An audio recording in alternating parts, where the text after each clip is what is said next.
Il est 20 h, bonsoir à tous. Voici les titres de l'actualité de ce dimanche. À la une. Bonsoir François Langlais, un président de la République demain qui nous annonce un nouveau plan contre le chômage. Est-ce une source d'espoir? L'histoire en l'occurrence a été assez sévère sur cette question. Oui, très sévère. 40 ans de politique de l'emploi, c'est 40 ans de montée du chômage. Comme on le voit sur cette courbe, on est passé de 2,9% de chômeurs en 1975 à plus de 10 aujourd'hui.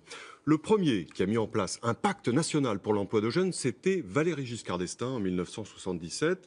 Nous aurons ensuite, au fil des années, les TUC, les travaux d'utilité collective, les CRE, contrats de retour à l'emploi, les CIE, contrats initiative emploi, les CEJ, les CAE, les CUI, et j'en oublie de nombreux, pour arriver aux emplois d'avenir et aux contrats de génération d'aujourd'hui. À chaque fois, avec le même résultat, cette courbe qui refuse obstinément de baisser la tête. Alors la France, elle a des atouts, on le voyait encore hier, ici même, dans le 20 h, avec ces start-up qui se développent. Mais est-ce que finalement nos politiques pour l'emploi, avec tout cela, on ne se trompe pas de méthode ?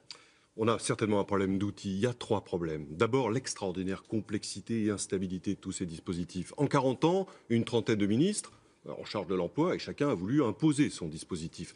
Ensuite, l'idée fausse qu'on aide les chômeurs et spécialement les jeunes en les installant dans des petits boulots artificiels alors que souvent on les éloigne de l'emploi solide. Et puis enfin, et c'est probablement le point clé, les règles de fonctionnement du marché du travail. Elles visent davantage à protéger les emplois existants plutôt qu'à susciter la création de nouveaux postes de travail. C'est comme si on voulait maintenir en service les diligences au moment de l'invention de l'automobile. Merci François, on poursuit avec notre rendez-vous politique week-end. Il y a tout juste